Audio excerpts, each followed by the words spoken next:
je suis le Dieu de ton père un tel, je suis le Dieu de ton père un tel. Job n'avait pas cette référence. Pourquoi? Parce qu'il était juste après Noé qui est venu, Noé qui a enfanté ses 3 fils, et la Bible ne parle pas de qui est-ce que ce monsieur est le descendant. Job n'a pas de référence. Dieu n'a pas de référence à donner à Job comme il a donné aux Israélites au cours du temps. Mais lorsqu'il va se présenter devant Job, il va se présenter comme étant le Dieu de l'univers, le Dieu qui a amené tout à l'existence. Mais ce concept nous est très difficile.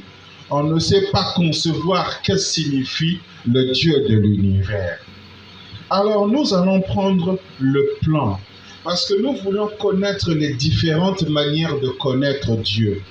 Vous, aujourd'hui, vous le connaissez comme le Dieu de Branham, les Israéliens comme le Dieu de Moïse, le Dieu de leur père, mais il n'a pas toujours été le Dieu de quelqu'un. Et nous allons voir cette manière de se représenter ou de s'identifier devant les hommes. Donc, montre-nous le Père, cela nous suffit. Maintenant, nous allons considérer Dieu sous 4 aspects. Et c'est ça l'étude de ce soir. Maintenant, 3, c'est la confirmation. Nous allons en ajouter un cet après-midi pour rendre cela certain. Tout le monde sait que 2, c'est le témoignage. 3, c'est la confirmation. Les Juifs ont dit à Jésus, nous savons que tu es un démon parce que tu parles de toi-même. Il faut 2 personnes pour constituer un témoignage.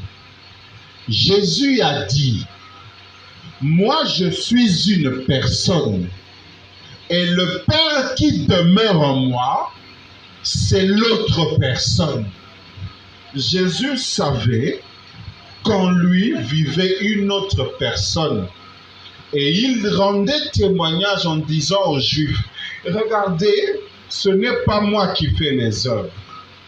Le frère Branham dit, Jésus a dit, moi je suis une personne, le Père qui demeure en moi, c'est l'autre personne. Si vous ne croyez pas en moi, croyez aux œuvres qu'il accomplit. Voyez, cela constituait donc une confirmation de 2. Mais maintenant 3. Et maintenant, nous allons prendre 4 façons de voir Dieu.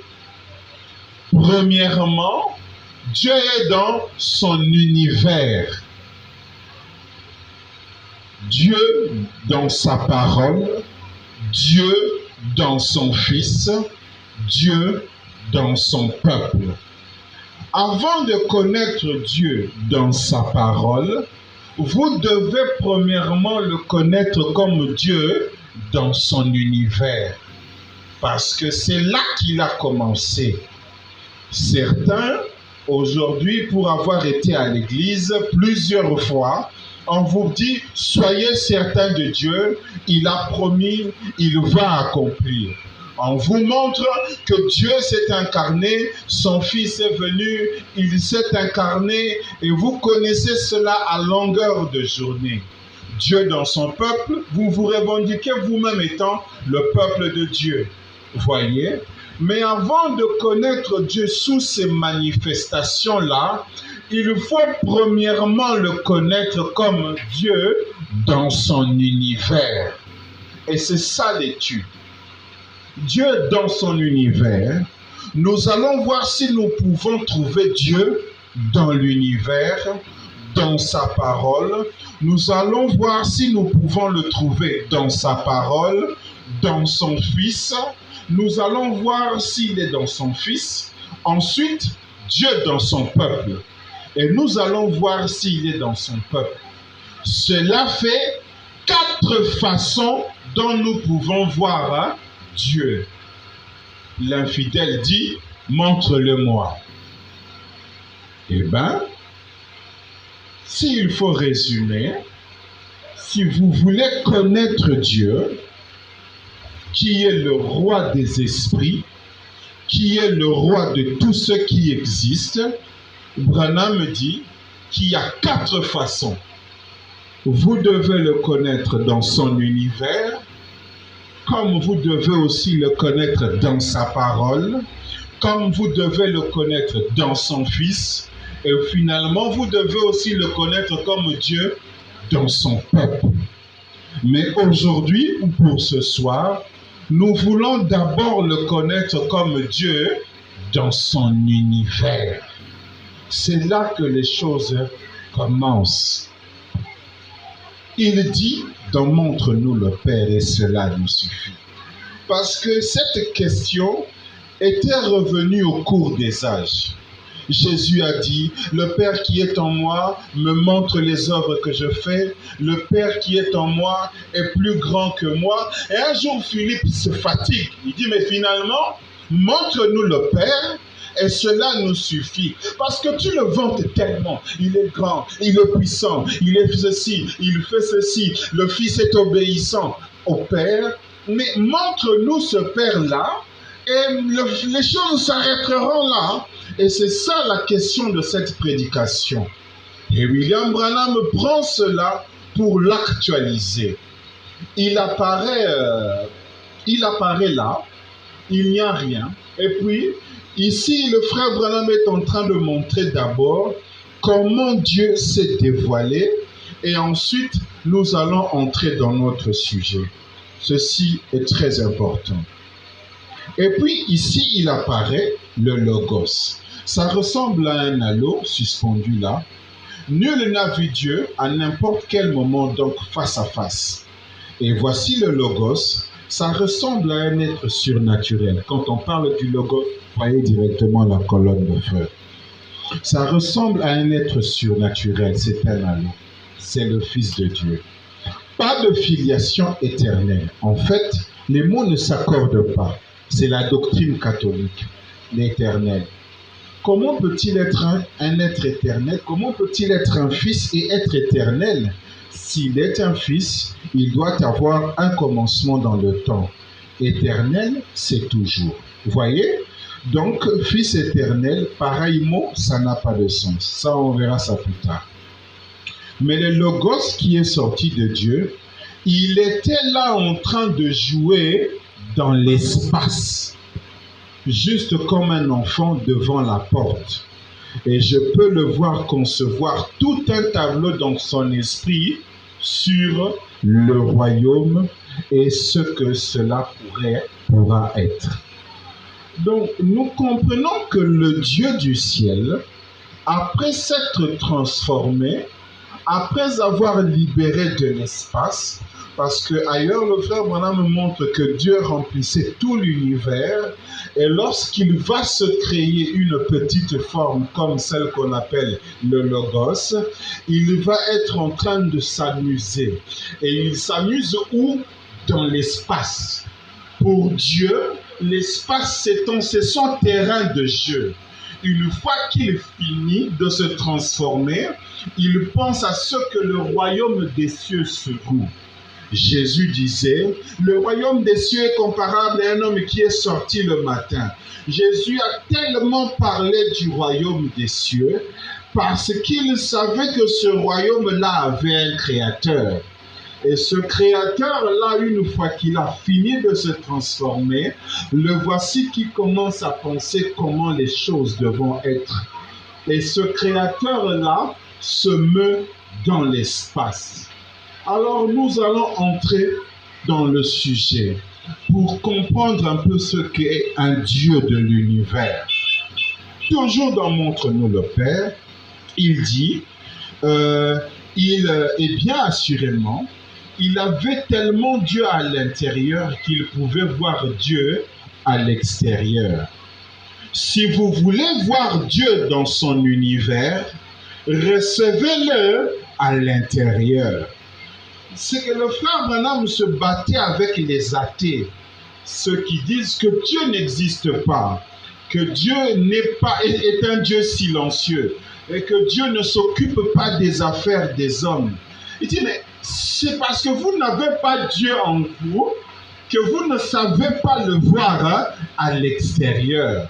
Si vous voulez le voir à l'extérieur, commencez d'abord à le recevoir à l'intérieur de vous. Et vous verrez qu'il existe. Recevez-le à l'intérieur. Voyez comment les oiseaux chanteront différemment dans les arbres. Ce Dieu de l'univers, si vous voulez le voir, contemplez d'abord comment les oiseaux chantent. Parce que ces animaux ne sont pas venus là d'eux-mêmes. Ils ont été créés par quelqu'un. Commencez par le voir dans les oiseaux qui chantent dans les arbres. Même votre ennemi paraîtra différent une fois que Dieu entre à l'intérieur. C'est pour cela que Jésus a dit, Père, pardonnez-leur, pardonne-leur, parce qu'ils ne savent pas ce qu'ils font. Ceux-là même qui le tuaient, ceux-là même qui étaient ses ennemis, mais parce qu'il avait tellement Dieu à l'intérieur qu'il les considérait différemment, jusqu'à demander le pardon pour eux. Pourquoi? Parce qu'il était tellement rempli de Dieu. Et si vous êtes tellement rempli de Dieu, vous croirez en l'écriture qui dit « Priez pour vos ennemis ».